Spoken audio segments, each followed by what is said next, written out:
We're back to 10:01. Oh, God. It's crazy. Because it's prime time and the kids are now doing school and I'm back to 10:01. It's just bullshit. It's total bullshit. Whatever he said. Back to 10:01. Ah.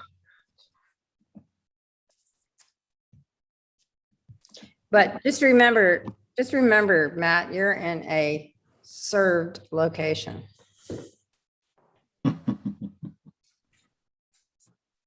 Yeah, great dialogue with Peggy on that question. Yeah.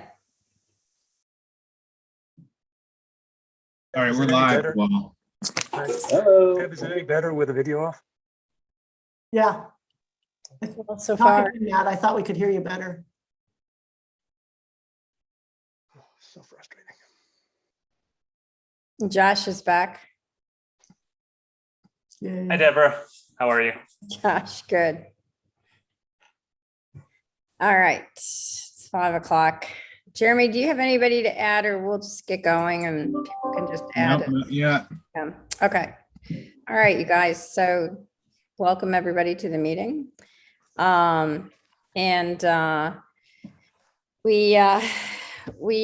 don't expect this to be a long meeting at all. It will definitely be done by 6, and I think we'll be done sooner than that. I'm not going to go through who all's here because we can see, and Matt's been doing the minutes based on the recording here, so he's able to figure out who's here based on the recording. The first item is the minutes from August 11th. Did anybody see anything glaringly wrong with the minutes? Nope. Okay. Mark. Somebody wants to make a motion? I'll move those minutes. Second. Jeremy and Josh seconded. Okay, all in favor, just show of hands. Again, we are not an official organization, so we don't really follow the typical. Okay, Matt just gave me a thumbs up. Anybody opposed to approving the minutes? Okay. All right, so the next thing is the report by the leadership team. And just while I'm thinking about it, Josh has worked on getting all the minutes and the agendas up to date on the website. And he had sent me a note telling me they're all up to date. So thank you, Josh. Before I forget to mention that, I wanted to give you a shout out for that. Appreciate it. You're welcome. So as we know, there is this shifting regional strategy that we have with respect to the fiber that Otelco is planning to install in Camden, Rockland, and Thomaston in only the more dense places. And so in light of that, we had a discussion with the other members of the MIDC, which is the regional utility, and all 4 towns supported what we had indicated last time that we thought we'd be doing, which is an application to the county for $750,000 for a Rockport Phase 1 build. And the reason that we're starting with Rockport primarily is because of the fact that Otelco is skipping over Rockport. And we know that that is a quote unquote safe place to start the build because Otelco is not going there.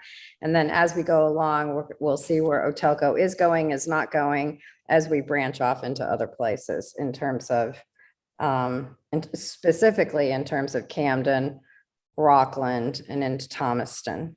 I think we know Otelco is not going to Union and or Cushing or South Thomaston or Owl's Head. So those are safe places, but they're not the places to really start the project, we think. So is there any discussion about that or questions about it? We submitted the application, by the way, by the August 31st deadline to the county. I know I sent it off to everybody. Great job on that. Thanks. I do have a question. Yeah.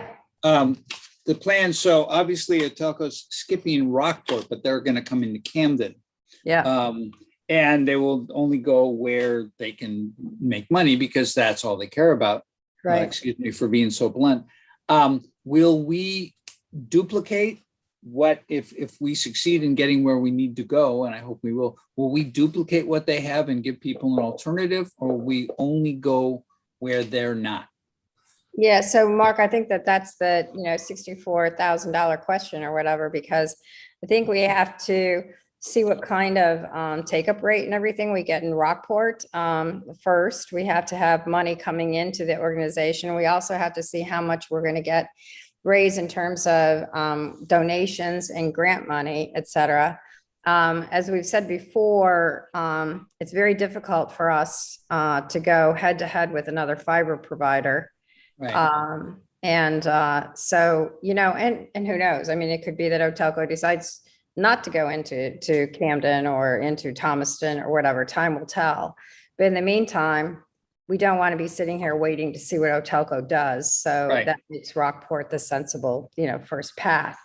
But I think that we don't know the answers entirely to those questions. Okay. until we I get just, down it's the just a road. thought, because I would hate to leave out the ability for people to choose, but we might have to, and it would be tough,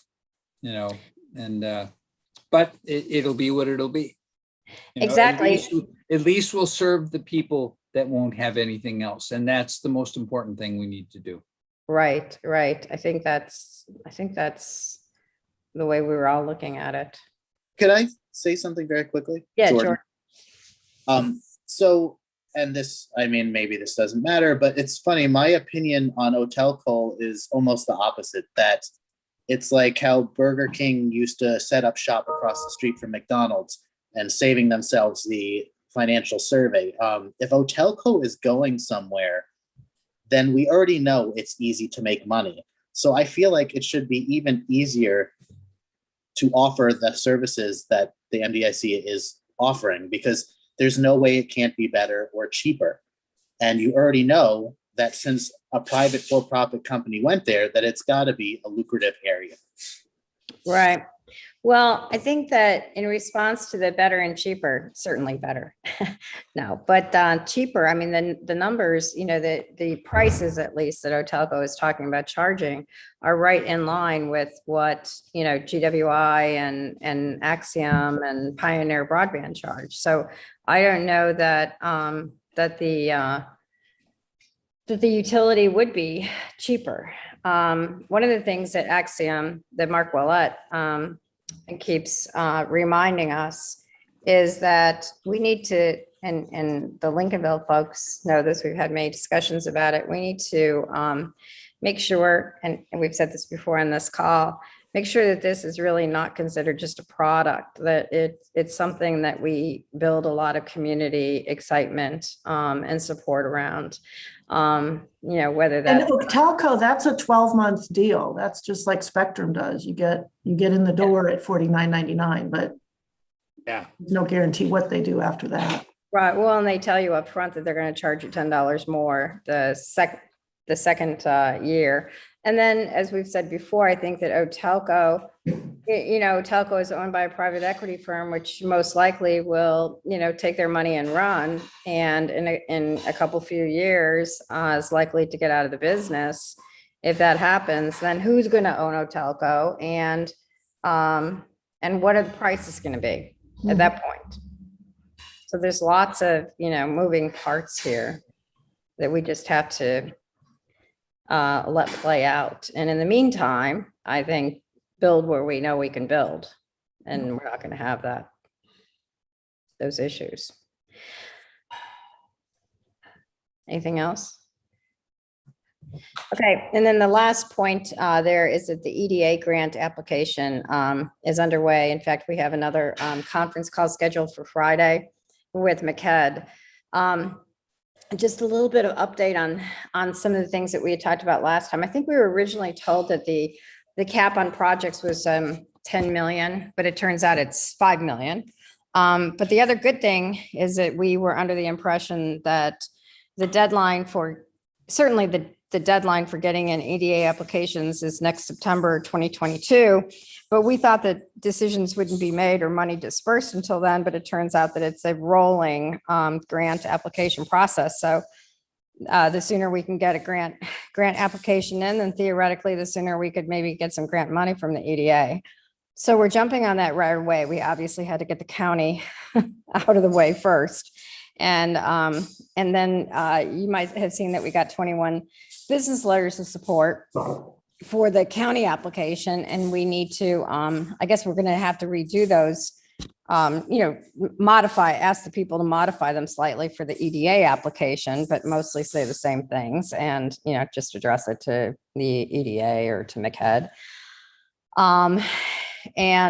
We want to expand some of those, the businesses, and maybe try to get some of the anchor institutions and so forth, like the hospital and other medical providers and so forth, and maybe some schools to go along with that application.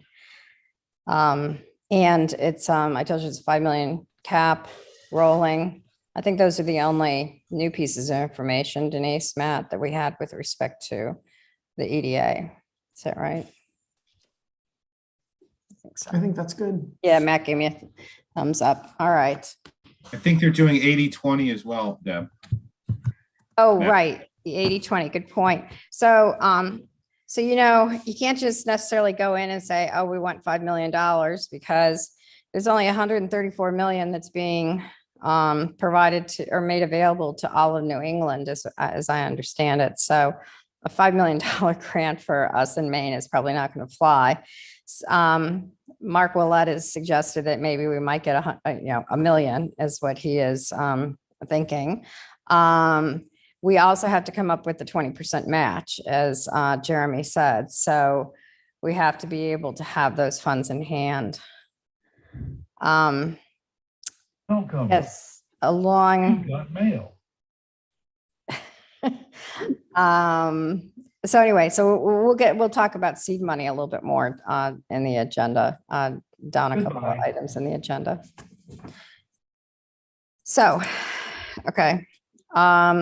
With respect to the MIDC, the regional utility, we have not yet had our first official meeting. We've, as you know, we've done some administrative matters through unanimous written consents, setting up bank accounts, et cetera, but we're going to have an official meeting in which we, deal with the admissions of Thomaston and Rockland. We are mainly waiting on the Rockland paperwork to come in on that, because I think Rockland is going to have a meeting on select board, city council meeting on September 13th I think to decide who their board member is going to be. Anyway, so they've decided to wait on some administrative matters until September 13th. So sometime after that, we'll have our first board meeting of the regional utility. I don't think that there's going to be a lot of, monumental things that happen at that meeting, mostly the Thomaston and Rockland admissions. Axiom Technologies, as you know, is underway with phase 1 and moving along. Mark has met with a number of your towns. We did get some early numbers from Mark for Denise and Matt and I to take a look at. We had to do some iterating on those numbers in terms of some things that were not included and so forth. And so he's working on revising numbers, and we'll get those still somewhat preliminary numbers out for the 4 core towns, the Camden, Rockport, Rockland, and Thomaston. Overall, the number for Rockport comes to about 3.5 million, as noted in the application to the Knox County.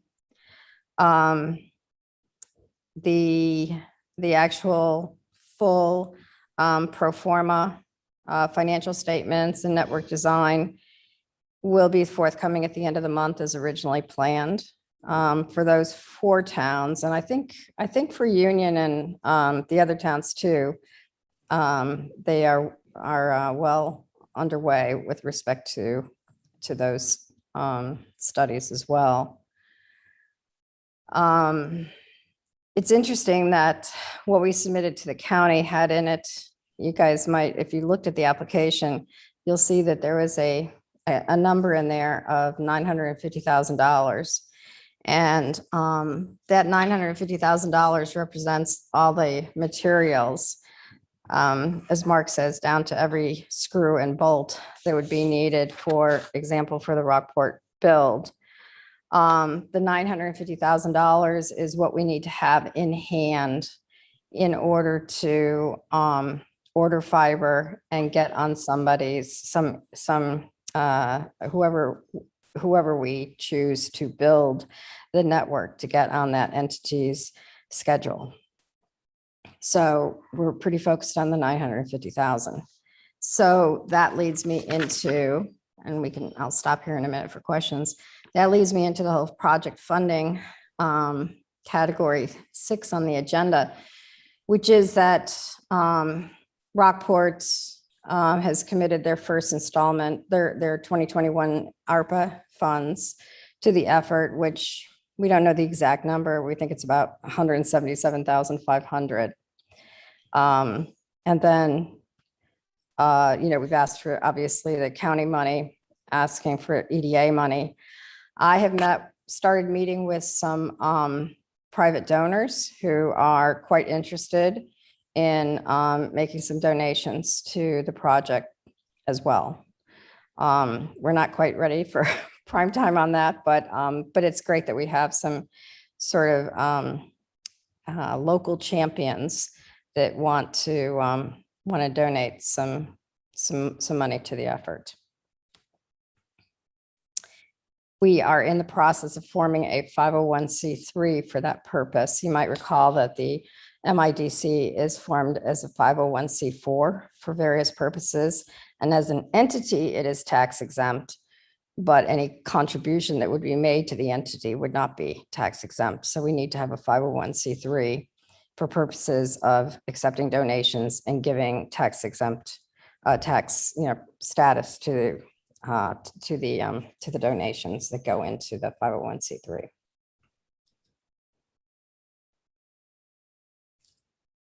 So that kind of takes me through agenda item number 6.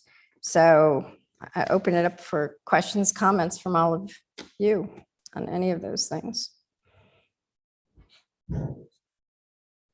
Yeah, John. You're still on mute. There we go. Yeah, the 950,000, that's the materials to get started on the network build in the 4 towns or in just 1 town? Just in Rockport. Just in Rockport, okay.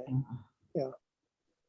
All right, and one other question, did Mark Willett give you any clue on when he might have the study results done for the smaller towns?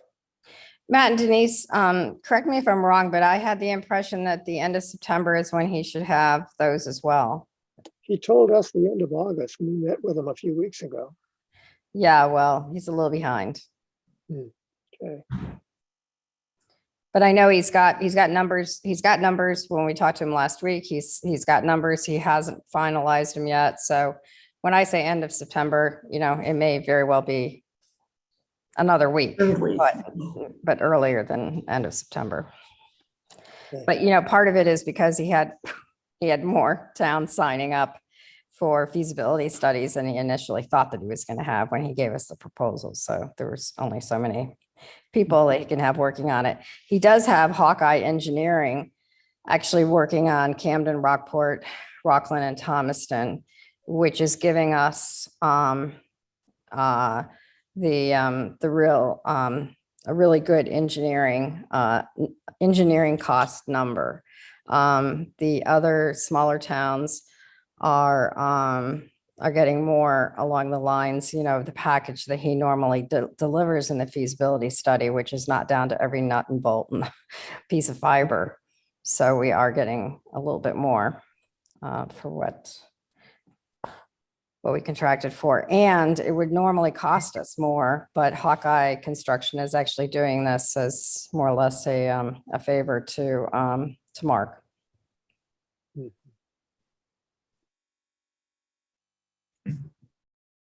And of course, Hawkeye Construction wants to be considered Right. to be one of the folks who builds the network.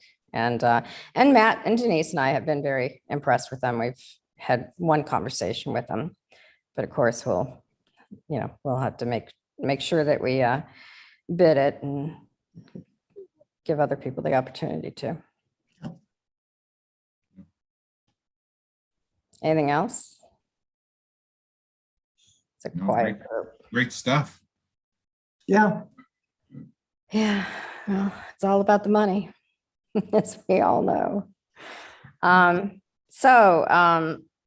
If we can just open this up then for others to update us on where they are. I know, Bob, not to put you on the spot, Carrick, but I know you guys are moving along from what I see. We are moving along. We have kind of finalized a request for proposal for our feasibility study, because some of our towns didn't want to, jump the boat and get into a municipal utility until they thought it was feasible for us to do, and they wanted a professional to do that. So we're pushing for our 5 towns to use part of their county ARPA funds. I don't know if you know, but Waldo County gave each town within Waldo County $20,000 to be used under the ARPA guidelines. And we weren't too happy with what we got, but we got something. So we just keep pushing along, and we'll have to see how the county's attorney views all of the projects that the county wants to do, to see if they all fit within the guidelines. Right now, we're on a tear this month to do information sessions with our towns. I did one on a couple Mondays ago with Montville, and Montville had a special town meeting because they didn't have anything in their warrant articles from their annual town meeting to allow them to accept and expend funds from somebody coming in. So they held a special town meeting. Freedom's going to hold a special town meeting. I'm doing an information session for our residents at the Palermo Library on Friday night. I think then Freedom is on the 18th at their town meeting, special town meeting. And then Searsmont is September 21st, and Liberty is September 30th. So we're pushing we're kind of trying to finalize our planning grant funds and all of the steps that we need to, all the dances we need to do to get that finalized and move on to the next step. So we are moving. Sometimes it feels like we're moving in circles, but I'm sure you guys have experienced the same thing. Yeah, for sure. So somebody want to talk about Lincolnville? Sure, I'll jump in. So our Lincolnville Broadband Committee has been working on drafting an RFP for a feasibility study. And we're going to be discussing that on Monday and hopefully approving the RFP and then putting that out and going from there. Stephen or Jordan, is there anything else that I'm leaving out? I don't think so. That pretty well sums it up for the moment.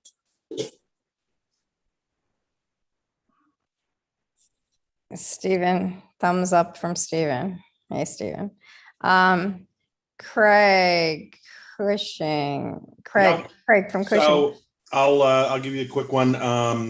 we are meeting, our first September select board meeting is next Monday.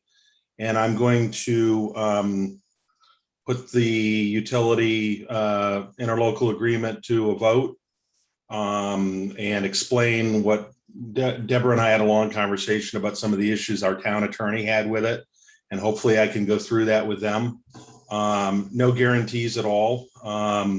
There may be, some pushback that we should wait for our part of the feasibility study from Mark to move forward, although I don't know. It's worth putting to a vote on Monday, and I'll explain to them why many of the issues the town attorney had didn't make sense. I also, and I don't think, Deb, we've talked since then, I put in a grant application to the county that will match or exceed. We basically have no other use for our ARPA money in Cushing because we have no water and sewer at all. We're all septic and well. And so I kind of threw in the towel and said, we're going to put the full money, town money, towards broadband, which is really, and the thing is that these ARPA things have not been settled at all. So I think there's going to be a lot of pushback. I mean, I know, Bob, you were saying that the county up in Waldo gave 20,000. I don't think that's legal to each town.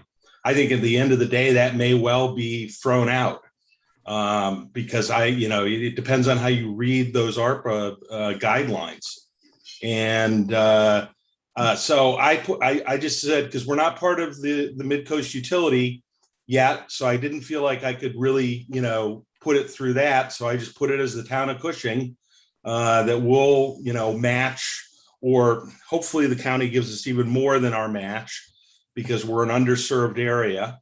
And let's see what happens with the county money that, whatever his name is, Andy, I think his name is, Andrew Hart. Andrew Hart. Yeah, he acknowledged that he got the application in time. So we'll see where it goes. I really stress the whole issue of broadband as a fairness question for Knox County, and the fact that it is not, that a lot of the proposals that are coming through on homelessness and, all of that other stuff are going to benefit certain towns and not others. So broadband is one of the few things that could be Knox County wide in the use of those funds. Bob, sorry, Craig. Yeah, no, go ahead. Bob, So I just wanted to say that we've already gotten our $20,000 check and put it in the bank. So whether it's legal or not, it's in the bank. And I get it, but I think a lot of these entities are making decisions based on interim rules that are really sketchy from a legal standpoint. right. Yeah.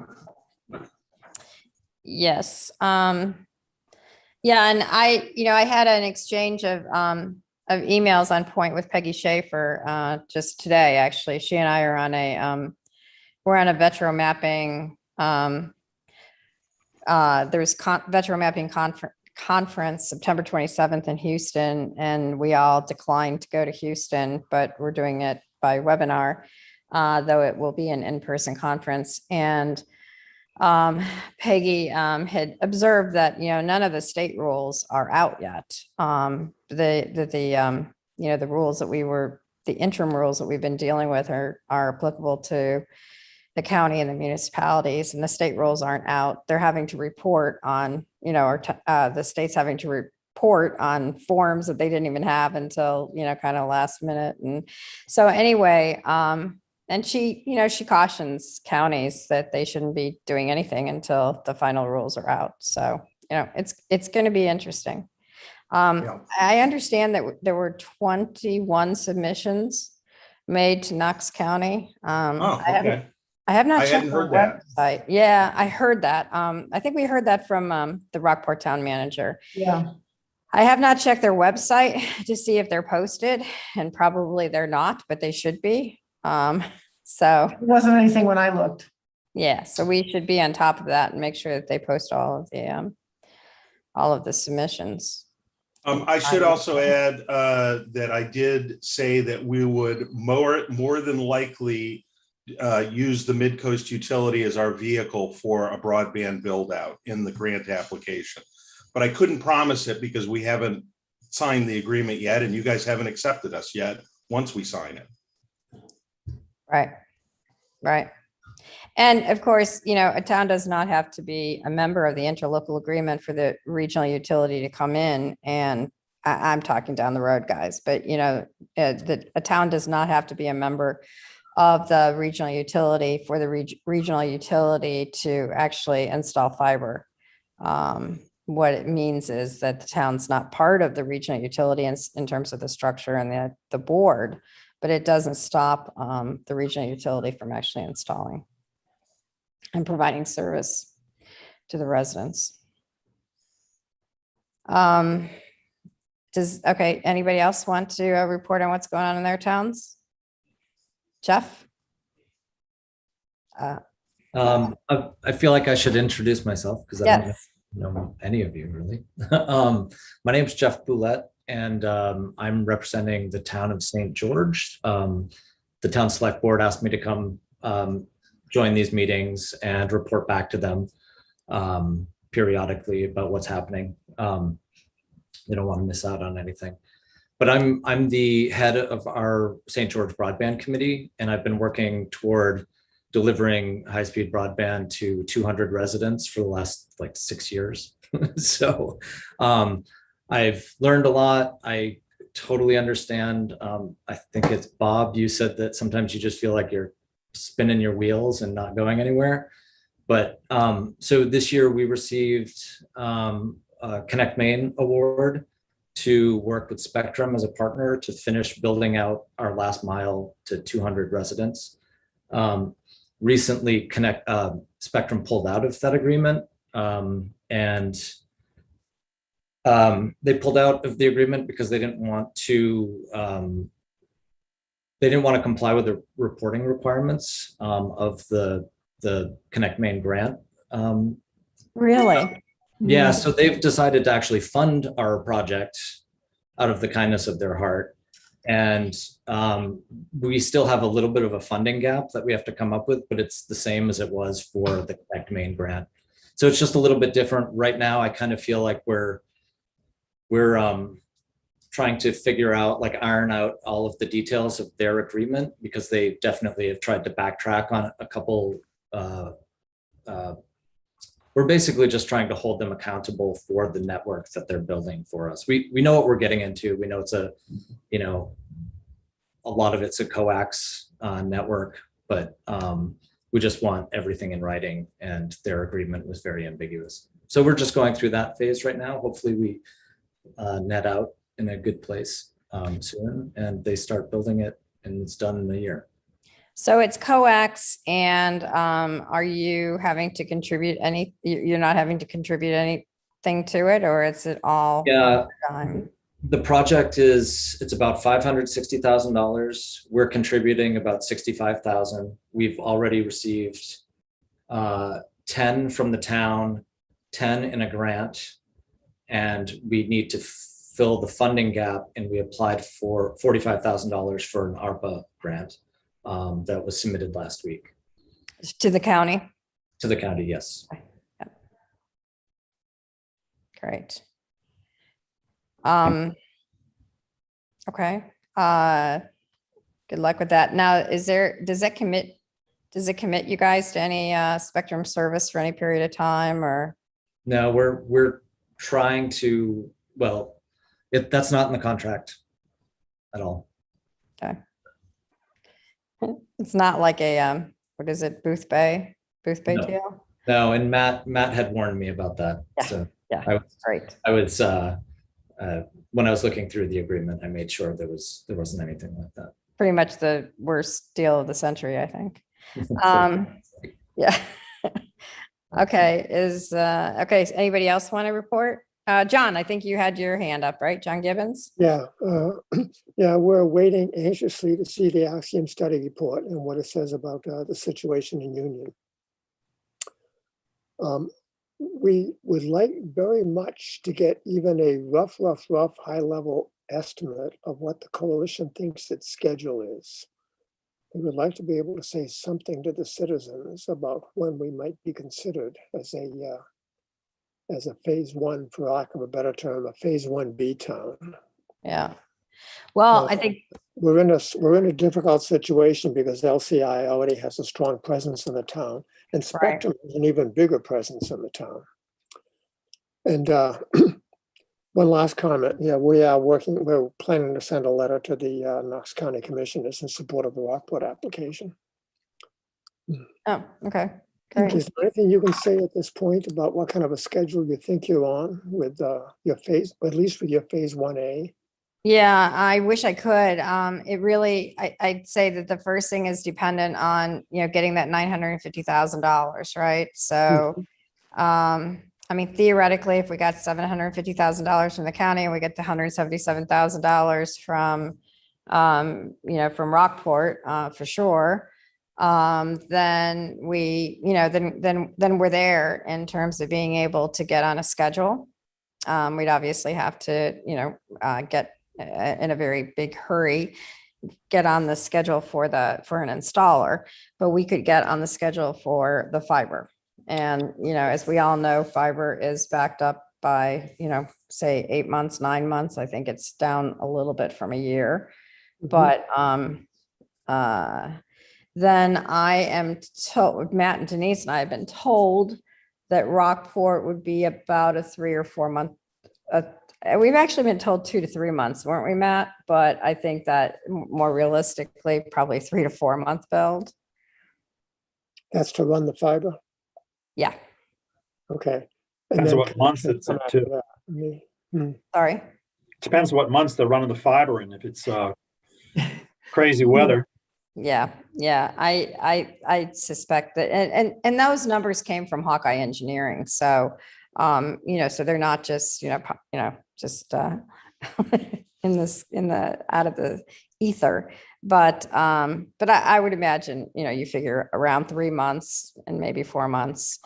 So if you're thinking, getting the money, so that on the front end, the longest wait could be getting the money, getting the $950,000 that enables us to get on that list. So if the county is not going to make any distributions for a while because of final rules or because of whatever else, that's an issue. The EDA grant, all the more reason why the EDA grant on a rolling basis becomes more important. If we could even truly get $1 million from the EDA grant, there you go. Then we're there, right? So from we're there, you add 9 months or so to get the fiber, and then a few months to do the build. And that, of course, all assumes that in that intervening period, that intervening year, we have secured the other couple or few million that we need for the rest of the project. Because at 950, it's just, a down payment in essence on about 3.5 million. Yeah, okay. But at least it gets us going, right? Gets us on some lists, and then we take that opportunity to find the rest of it. Thank you.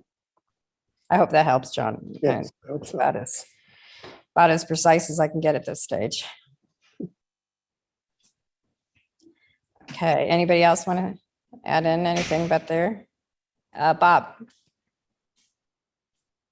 I was just wondering, has everybody applied for their ARPA funds for their towns? That was, Yes. I applied for that and it took me, I don't know, 4 or 5 tries before I got everything squared away. And, oh, you signed your name, but you didn't print it. So you've got to resubmit the form and all that kind of junk. So that's another thing we did to move it along. Right. Deborah, I can give a Thomaston quick update is that we're waiting for the findings. Brian and then Walter after that. We're Yep. still waiting for Mark Willette's report. We're interested, looking forward to getting that and sort of digesting it. And I'll give people updates on, some information you've shared tonight about raising money to try and get that first, what we need $950,000 to sort of put our name in line to get the first leg built, but it's only 3.5 million expected tab on that first leg. So again, there's still capital fundraising efforts ongoing. So Right. we're on hold. Right. And of course, ARPA money has to go to the build of that town, right? The municipal ARPA funds have to go to the build of that particular town. So that, that has to, it doesn't mean that you can't, you can take ARPA money for that town to go sort of in the bucket for the build of your town, right? But obviously Thomaston Muni ARPA money is not going to go to building out Rockport, obviously. Right. But it doesn't mean that it doesn't go to building out Thomaston. And that gets us somewhere too. Walter. So we have a case of the slows, to borrow a term from Abraham Lincoln. It starts with, we share a town attorney with Cushing. So I'm going to circle back with Craig and kind of put our heads together, because he said some things that are more encouraging than what what my colleagues are concerned about, along with the town council. And we've passed that feedback on to you and to Deborah, you and Matt. So second thing is that we our town meeting and my colleagues are sticklers about the funding for the Axiom study, because we tied it directly to our ARP funds, and we haven't received those yet. So I'd like to break that logjam, because in fact the select board can finesse that, but we're being very much sticklers about that from an auditability point of view. Interesting that the Otelco news is actually, in my view, a good thing for South Thomaston, because we're one of the most underserved and unserved communities in this whole network. That should prove to be a motivator to perhaps alleviate the case of the slows that we're suffering from. So more on that later after we have our next meeting. Okay, thanks. Anybody else? I think that's pretty much covered everybody. Okay. Well, I don't think we don't have anything else on the agenda tonight, unless somebody else has other matters that they want to bring up.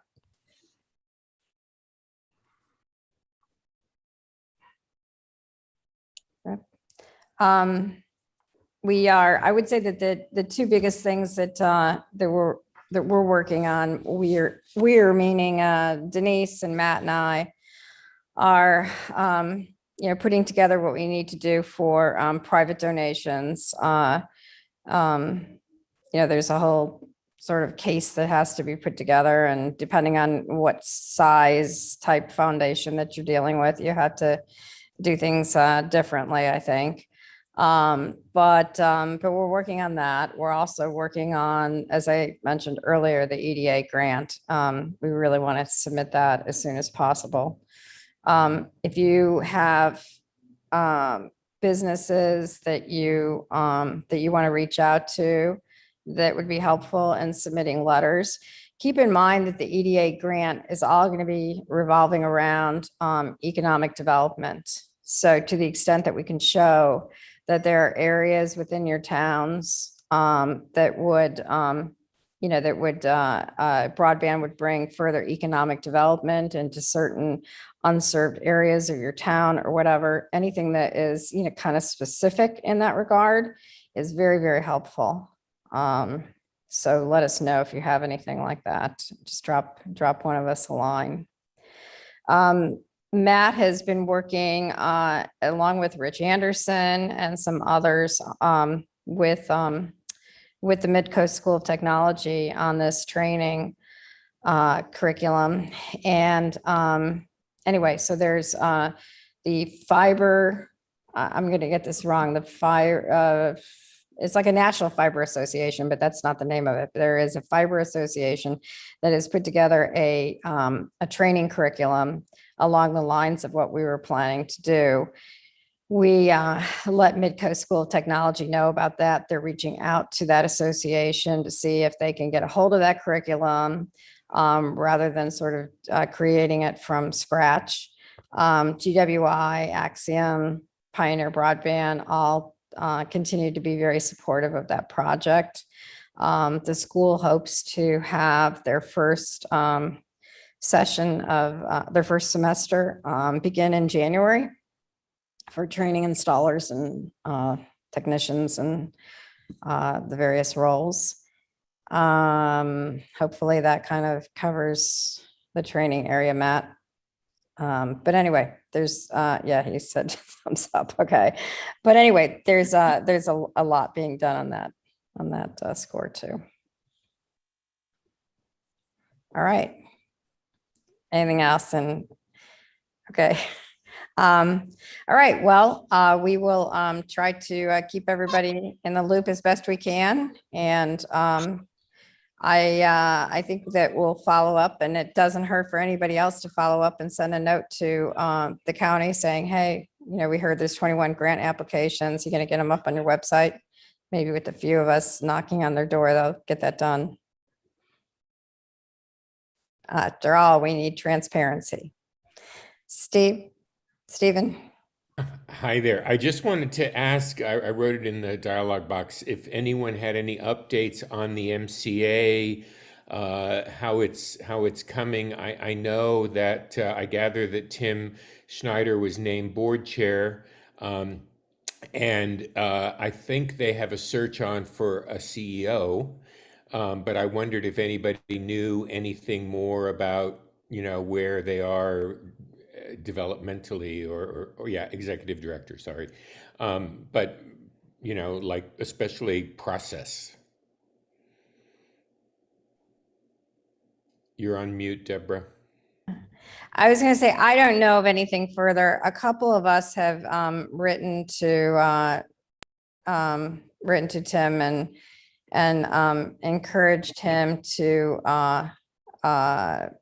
do certain things, like the fact that, you know, they're having remote meetings, and they can't just have remote meetings until they have a public hearing on having remote meetings.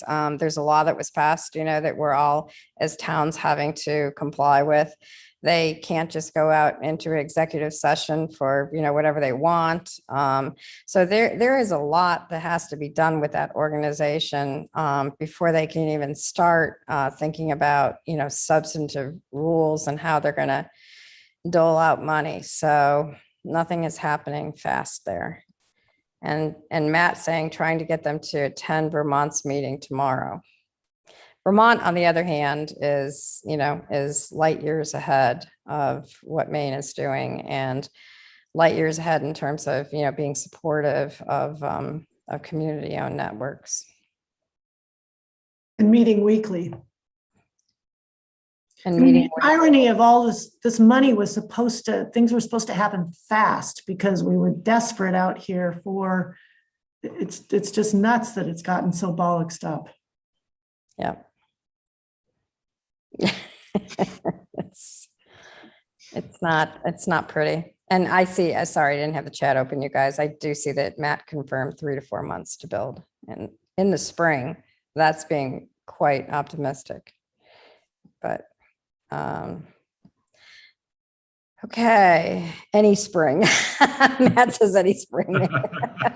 Okay, that clarifies it.